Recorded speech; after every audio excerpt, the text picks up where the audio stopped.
Perfecto, ya estamos grabando. Ahora sí, para los que no se vayan a poder conectar en este día, bienvenidos a los que están escuchando la clase. Y vámonos al último tema que vamos a ver en la facultad de la clase de hermenéutica, que son las figuras retóricas. Habíamos visto la clase pasada, la regla quinta, que era pues prácticamente utilizar lo que nos quedaba en la parte del estudio bíblico, que prácticamente vamos a ver qué es consultar los paralelos explicando las cosas espirituales por las espirituales. Entonces ahora vamos a ver las figuras retóricas. ¿Qué vamos a hacer nosotros para poder seguir estudiando la palabra de Dios? Entender que en la Biblia van a estar escritas figuras retóricas que vamos a ver en la clase de español, que vamos a verlo en cualquier texto que nosotros estemos leyendo, van a haber figuras retóricas y las figuras retóricas se van a remontar al estudio que nosotros vamos a ver que es en esta clase, que va a hacer que nosotros podamos saber que cada cosa que es una regla, que es figura retórica, nosotros vamos a saber que fue inspirada por la Biblia y vamos a verlo en esta clase. Las figuras retóricas, nosotros para poder continuar con nuestro estudio de la palabra de Dios, con un sistema ordenado de pasos, como lo vimos en las reglas, regla primera, segunda, tercera, cuarta, quinta, necesitamos entender todas las figuras que la Biblia va a utilizar con el objetivo de identificarlos y hacer uso de las reglas vistas en la clase anterior, en las clases anteriores, de una manera adecuada y en la situación correcta. Aquí es necesario que muchas veces, bueno, yo tenía la duda, ¿no? De por qué son tantas reglas si a lo mejor nada más voy a leer un texto en el día, ¿no? Y a lo mejor se me va a hacer muy tedioso, si a lo mejor, pues de qué me sirve, señor, si nada más tengo a lo mejor un pequeño tiempo libre, si es que mi vida está demasiado ocupada. Yo nada más tengo 20 minutos para leer tu palabra y no me voy a aventar 20 minutos para que cada texto lo arregle con las cinco reglas y yo lo pueda decir, ay, pues ya entendí el estudio.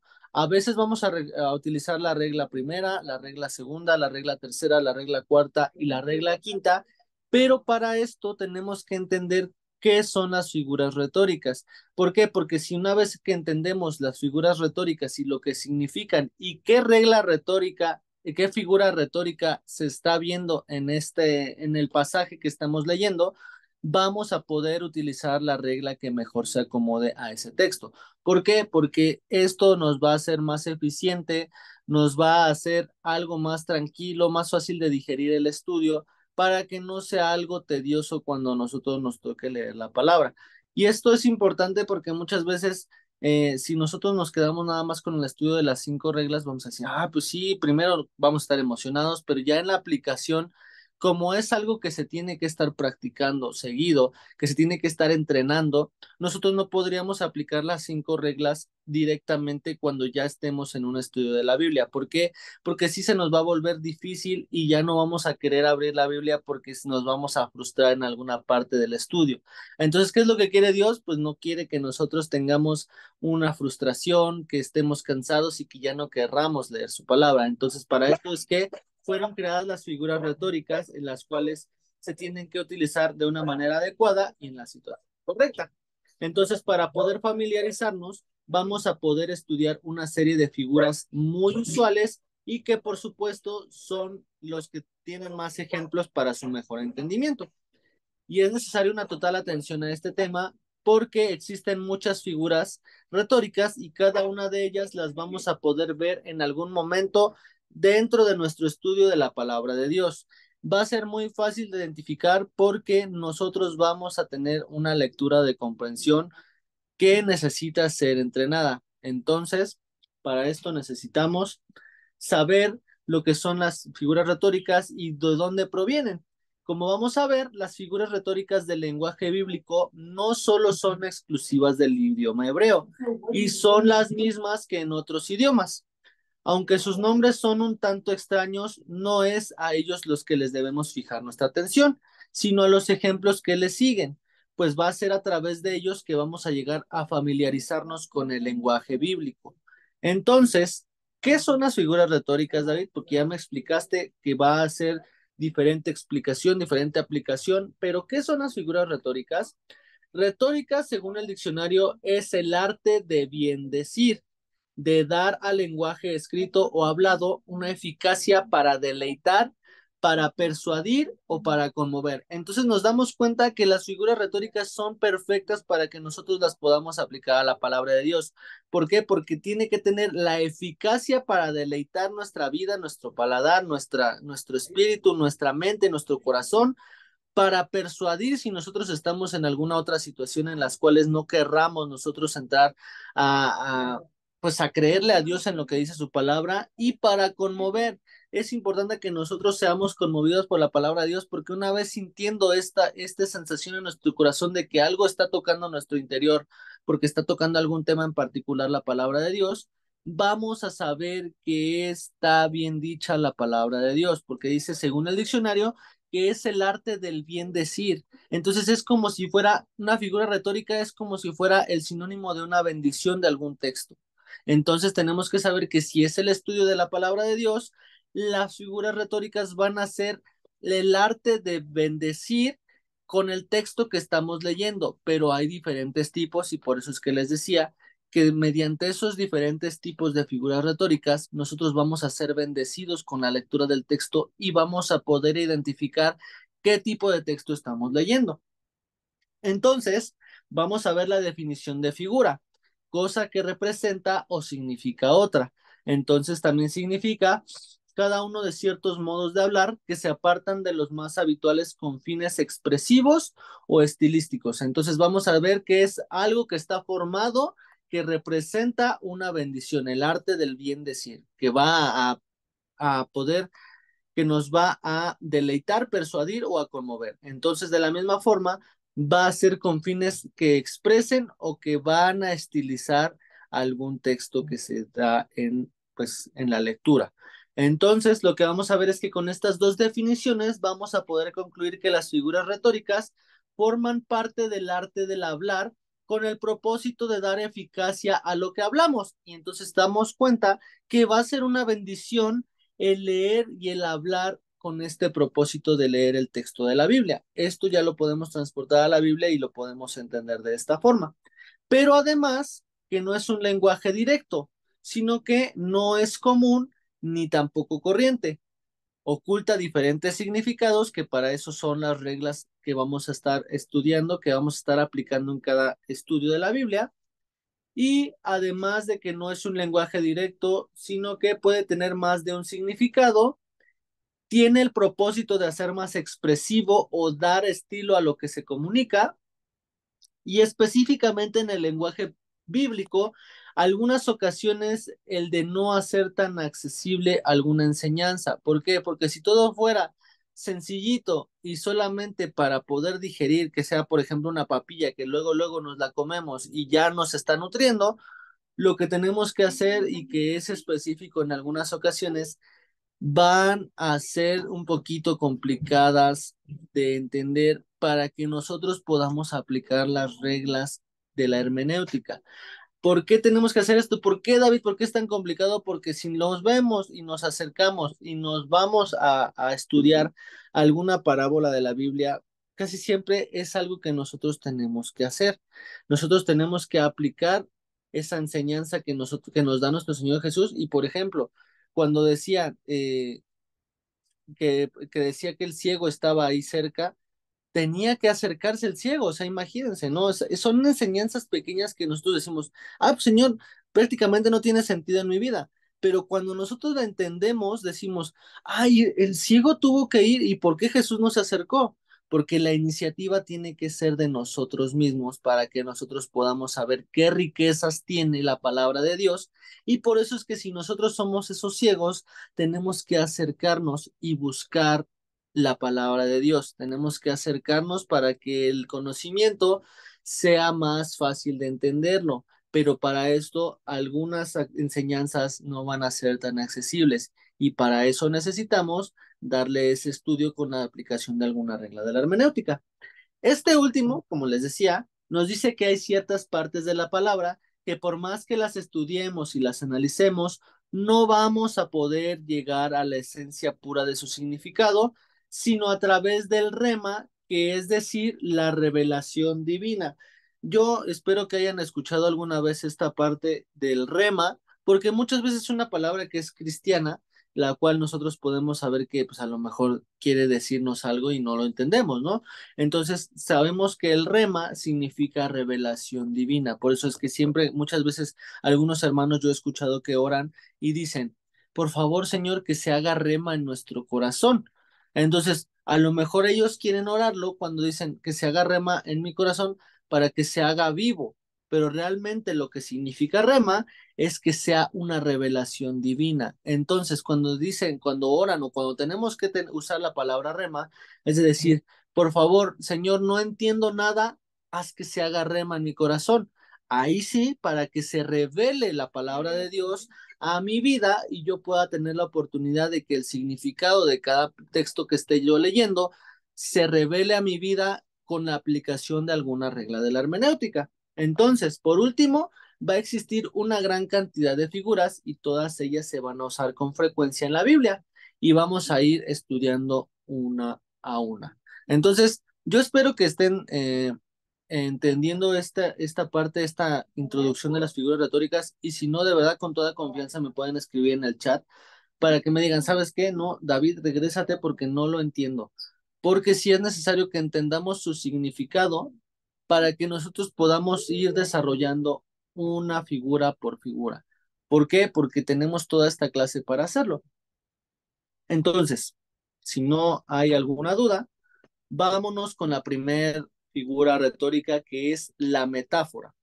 La metáfora tiene como base alguna semejanza entre dos objetos o hechos, caracterizándose uno con lo que es propio del otro. Y aquí entendemos, por ejemplo, en Juan 15:1, nuestro Señor dice, yo soy la vid verdadera. Se caracteriza a sí mismo con lo que es propio y esencial de la vid. Entonces en Juan 15:5 dice, vosotros sois los pámpanos. Para empezar esto, debemos de saber su significado de estas dos palabras, la vid y el pámpano. La vid significa, en este caso, el fruto de lo que significa la vid, que es el olivo. Creo que sí, ¿verdad? O me estoy equivocando. Me fundió el foco, esperen un tantito, ¿eh? No estoy poniendo nada, yo había dicho, estoy diciendo. ¿Qué se estaba sacando? Ah, no, ya. Me estaba yo equivocando porque pensaba que era la parte del aceite, ¿no? Pero significa lo cual, como quien dice, el arbustito donde se crean las uvas. Entonces, en este caso, lo que significa la vid es que él es el árbol, él es el que proporciona el fruto y el pámpano es el fruto que se convierte en uva, pero pámpano es lo primero que va naciendo de la uva, para lo cual se convierte después en uva y ya se le conoce como el nombre de uva. El pámpano es apenas el fruto que va brotando de la vid, que en este caso es el arbustito que produce las uvas. Entonces, en este caso, con este ejemplo, nos damos cuenta que nuestro Señor se está caracterizando con la planta que produce y a nosotros con las ramas de la misma. En este caso, las ramas van a producir el fruto. Entonces, nosotros somos los pámpanos y tenemos que estar siempre bien cimentados a la vid. En este caso, esto es lo que se le conoce como metáfora, porque tiene semejanza a dos objetos con uno. Entonces, en este caso, el Señor es la vid y nosotros las ramas, lo que va desarrollándose del tallo, de lo inicial que es la vid, que es el que produce todo. Entonces, esto es la metáfora para que nosotros cada vez que nosotros veamos, por ejemplo, cuando él dice también que él es el pan de vida, nosotros vamos a ver que también es una metáfora porque se está identificando con que él es el pan y nosotros somos los que les da de comer. Entonces, en este caso, esta es una metáfora y así cuando vayamos leyendo algo, no necesariamente del Nuevo Testamento, sino también del Antiguo, vamos a ver que en este caso se puede hablar en la Biblia con metáforas. Y entonces esto se va a referir a que la vida es la que comunica a la savia para dar vida a los pámpanos. Esto ya está explicado. Y ahora vamos a la segunda. Una vez explicada la metáfora, vámonos con la sinécdoque. Son nombres un poquito extraños, pero sí van a estar aplicados de forma eficiente a la palabra de Dios. Entonces, La sinécdoque es una figura retórica de pensamiento que va a consistir en designar una cosa con el nombre de otra con la que existe una relación de inclusión, por lo que puede utilizarse básicamente el nombre del todo por la parte o la parte por el todo, la materia por el objeto, la especie por el género y viceversa, el singular por el plural y viceversa, y lo abstracto por lo concreto. Entonces, de esta forma, nosotros vamos a entender lo que significa la sinécdoque. La sinécdoque del todo por la parte va a ser, por ejemplo, en el salmista en Salmos 16:9 dice, mi carne también reposará confiadamente, el cual usa la carne para referirse a todo su ser. Por ejemplo, manifiestas son las obras de la carne. Pues vamos a decir, no, pues ¿qué es las obras del bistec? No, realmente las obras del ser humano como tal, y eso es la sinécdoque.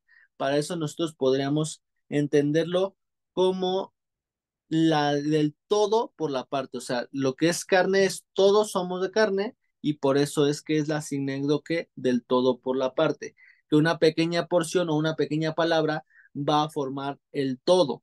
Entonces, vamos a ver que el segundo ejemplo es en Segunda de Reyes 14:12 y dice, y Judá cayó delante de Israel, en la cual se refiere a los soldados de Judá. No necesariamente vamos a ver que pues, todo el pueblo se cayó delante de Israel o que todo el pueblo se inclinó, sino que entendiendo el contexto, y para eso vamos a utilizar la regla, si no mal recuerdo, la regla cuarta, que es no, ese es el propósito del libro. La regla tercera vamos a usar el contexto, en el antetexto y el posttexto para llegar al texto que es el contexto.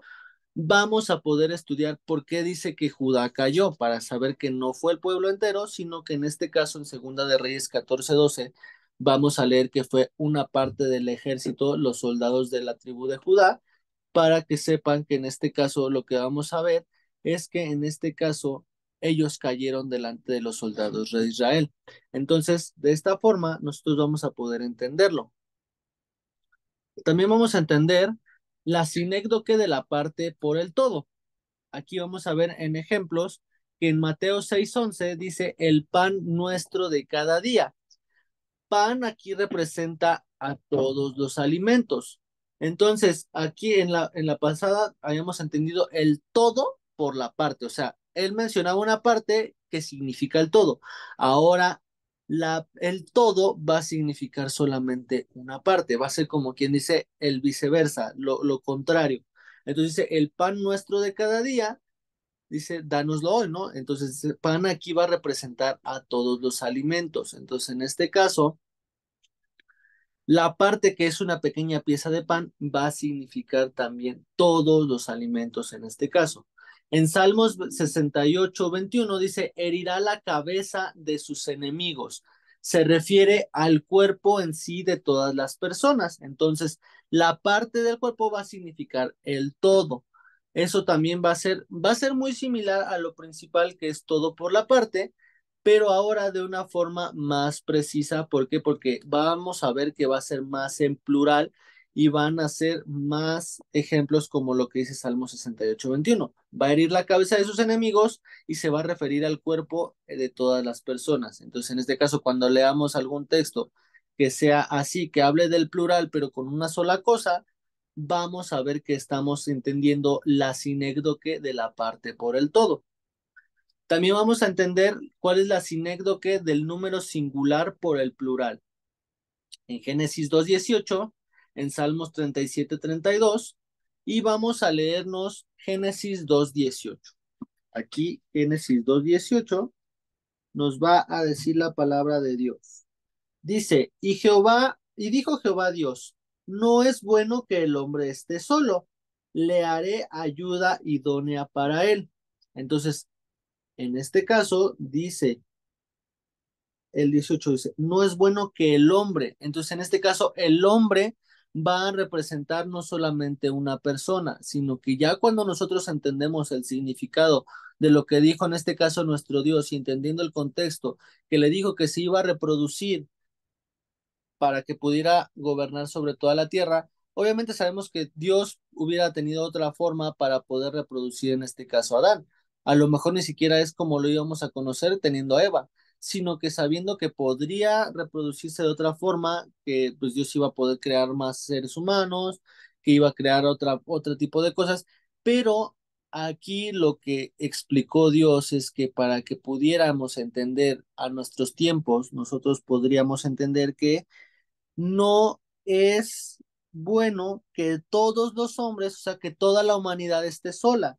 Entonces dice, le haré ayuda idónea para él. Entonces, en este caso, habla el hombre como una persona, pero significando todas. Entonces, es una sinécdoque del número singular por el plural y ya no está poniendo un ejemplo, por ejemplo, del pan o lo que vimos anteriormente en la parte por el todo, sino que ahora va a ser una sola cosa que va a representar todas.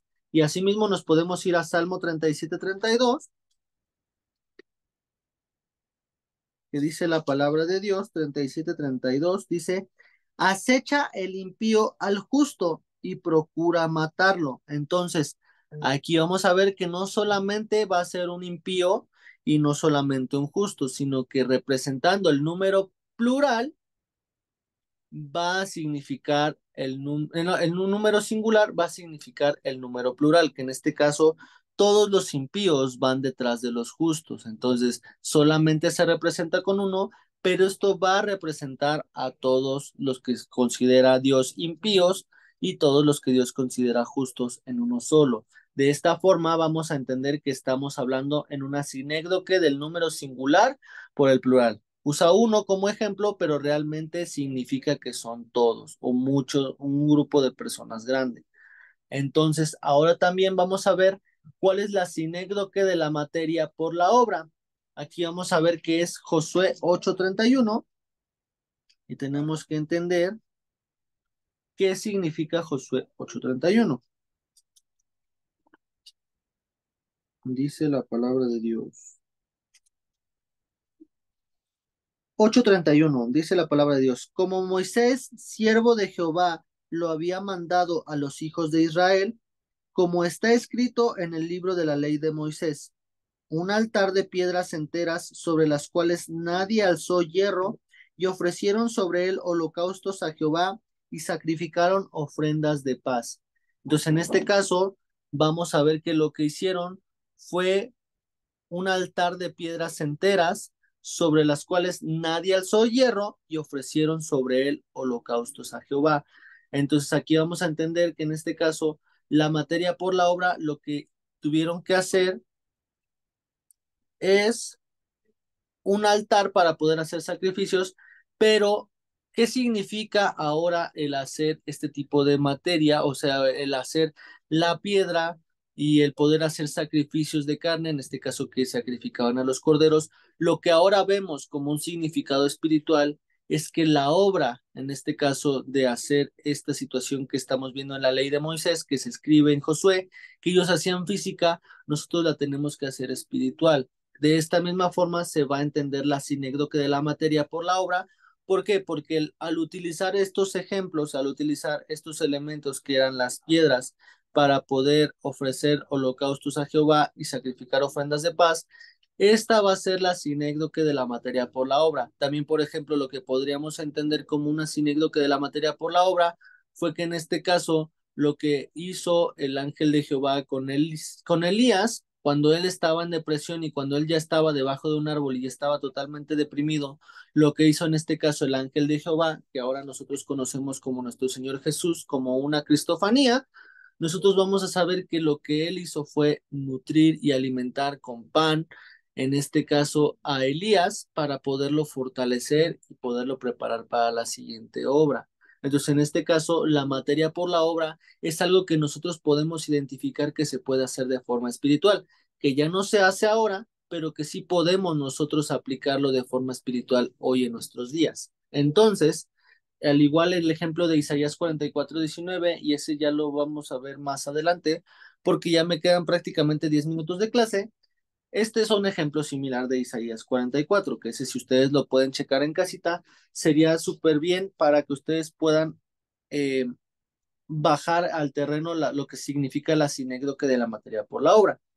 Entonces, con esto se termina en los ejemplos de la sinécdoque, recordando que va a ser la sinécdoque de la materia por la obra, la sinécdoque del número singular por el plural, la sinécdoque de la parte por el todo, y también nosotros vamos a ver que es la sinécdoque del todo por la parte. Recordemos que se van a relacionar mucho la sinécdoque del todo por la parte y de la parte por el todo, porque prácticamente son lo contrario, y de esta forma no podríamos hacer como que esté equivocada si nosotros a lo mejor identificamos mal que es la parte por el todo o el todo por la parte, pero sí tenemos que saber qué significa cada cosa para que si a lo mejor nos llegamos a confundir, digamos, ah, pues a lo mejor tengo duda, pero sé qué significa esta parte de la sinécdoque y no representa otra figura retórica que vamos a estudiar.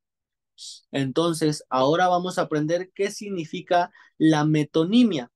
La metonimia es una figura que es usada cuando se pone la causa por el efecto o la señal o símbolo por la realidad que indica el símbolo. Y esto siempre nos va a recordar mucho el libro de Proverbios, porque va a ser la causa y el efecto, porque es lo que vemos que muchas veces habla incluso en Proverbios 10, la relación entre el impío y el justo. Entonces, en este caso vamos a ver que esto va a ser una metonimia. Es una figura que es usada cuando se pone la causa por el efecto o la señal o símbolo por la realidad que indica el símbolo. En este caso también tenemos como ejemplo en Lucas 16:29. Nuestro Señor Jesús usa esta figura poniendo la causa por el efecto cuando dice, tienen a Moisés y a los profetas, óiganlos, en lugar de decir que tienen a los escritos que dejó Moisés y a los profetas en el Antiguo Testamento. Aquí vamos a ver que esto lo utilizan como un símbolo en el cual nosotros podemos relacionar, o en este caso los que estaban escuchando esta palabra, lo podían relacionar con su ejemplo y con su obra y con sus escritos, cuando nada más lo que hacía nuestro Señor Jesús era mencionar los nombres y no sus obras. ¿Por qué? Porque ellos lo entendían a la perfección en aquel tiempo. Otro ejemplo que dice en Juan 13:8 dice, cuando nuestro Señor dice, si no te lavare, no tendrás parte conmigo.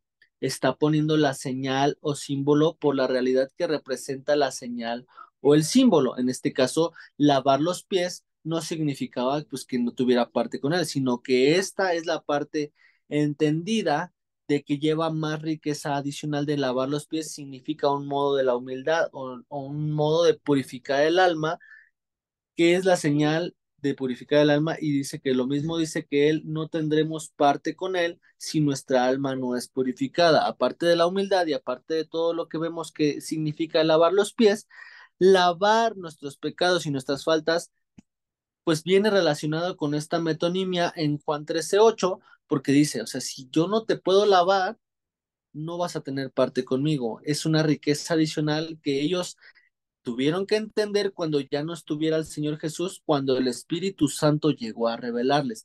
Por eso es que es importante que cada una de estas figuras retóricas sepamos que tenemos que tener revelación y el rema, como bien lo decimos, para que esto se revele a nuestra vida. Y otro ejemplo lo podemos encontrar en Juan 1:7, que no se va a referir concretamente a la sangre de nuestro Señor, sino al acto de su sacrificio. Este puede ser otro ejemplo que también nos podemos brincar porque ya tenemos dos y por falta de tiempo nos lo estamos brincando. Vamos a irnos ahora a otra de las figuras que es una de las figuras más importantes en la Biblia, que es la prosopopeya. Esto ya prácticamente es como un repasito a la clase de español, pero sí tenemos que entenderlo y cómo lo podemos aplicar a la palabra de Dios. Esta figura va a consistir en dar personalidad a las cosas inanimadas o abstractas, los hechos, las acciones y las cualidades de los seres inanimados y a los seres irracionales que poseen las personas. Un ejemplo es que el apóstol Pablo habla de la muerte como de una persona que puede hacer algo en Primera de Corintios 15:55. Entonces, si nosotros nos vamos a Primera de Corintios 15:55,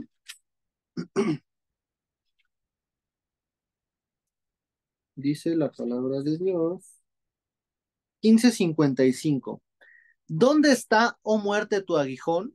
¿Dónde, oh sepulcro, tu victoria? O sea, es como si le estuviera preguntando a una persona. y esto es lo que podemos conocer como prosopopeya. Entonces, esto también podemos saber que pues significa la prosopopeya, darle vida a cosas inanimadas o abstractas, los hechos o las acciones y las cualidades propias de los seres inanimados que poseen las personas. Otro ejemplo es que Pedro emplea la figura cuando habla del amor en primera de Pedro 4:8 que dice que cubrirá multitud de pecados. Pues primera de Pedro 4:8, estoy yendo súper rápido porque ya estoy sintiendo que se me acaba la clase y si no acabo, de verdad les voy a pedir un poquito de su tiempo para poderlo invertir al final de esta clase. Y dice primera de Pedro 4:8, dice, y ante todo tened entre vosotros ferviente amor, porque el amor cubrirá multitud de pecados. En este caso es como si fuera una cobija que va a cubrir la multitud de los pecados. Entonces esta va a ser la famosísima prosopopeya, y damos como un último ejemplo en Salmos 85, 10 y 11, donde hay una referencia a la abundancia de las bendiciones que encontraremos en el reinado milenario. Ese es otro ejemplo que ya podría complementar lo que significa la prosopopeya. Pero en este caso también vemos que hay otro ejemplo que dice que la justicia y la verdad se besaron. Entonces, ¿cómo se van a besar si es un objeto inanimado? O sea, si es una palabra que no tiene sentido que puedan besarse, sino que al contrario, se junta y pueden complementar ese texto. Ahí estaríamos hablando de la famosa prosopopeya. Por eso es que les digo que esta es una de las figuras retóricas más importantes porque van a estar más presencialmente en muchos de los textos bíblicos. ¿Por qué? Porque son los toques que los escritores les dejaron a cada uno de los libros de la Biblia y muchas veces este tipo de autores a lo largo del tiempo fueron desarrollando este tipo de escritura. ¿Para qué? Para que este tipo de escritura fuera más digerible de entender, más fácil de hablar y toda esta parte pudieran ellos aprenderlo y que fuera más fácil de distribuir esta palabra, ¿no? Entonces, para eso es la prosopopeya y vamos a ir cerrando con la alegoría.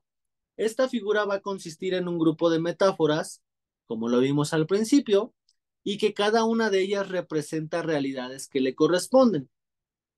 Es tan palpable la naturaleza de la alegoría que resulta casi imposible hacer una interpretación al pie de la letra. ¿Por qué? Porque ya estamos entendiendo lo que significa la metáfora, que fue lo primero que entendimos, que va a ser un grupo de. Entonces, no lo vamos a interpretar al pie de la letra como tal, porque siempre nos va a dar una riqueza diferente, pero sí debemos de saber qué tipo de textos deben ser la parte que significa la alegoría para que nosotros podamos saber cuando estamos hablando de una metáfora en sí y cuando estamos hablando de un grupo de metáforas, que en este caso son las alegorías.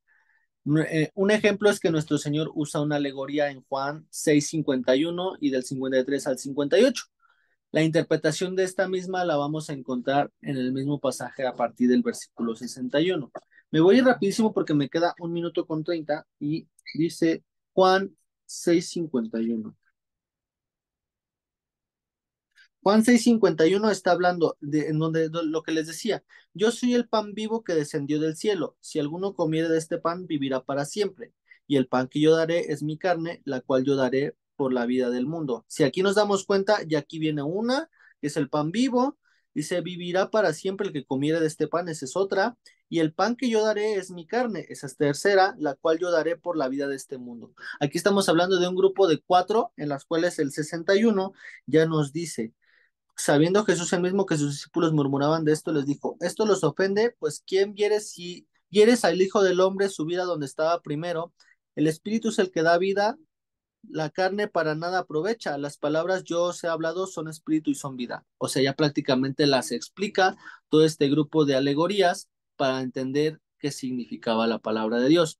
Entonces, aquí podemos encontrar otro ejemplo y otros dos ejemplos, pero es más que nada el cúmulo de metáforas que pueden explicarse en un texto juntito. Entonces, me queda menos de 1 minuto. Si se me llega a cortar, espero que nos podamos conectar una vez más para nada más dar cierre con lo que vamos a ver, que es la parábola y el símil.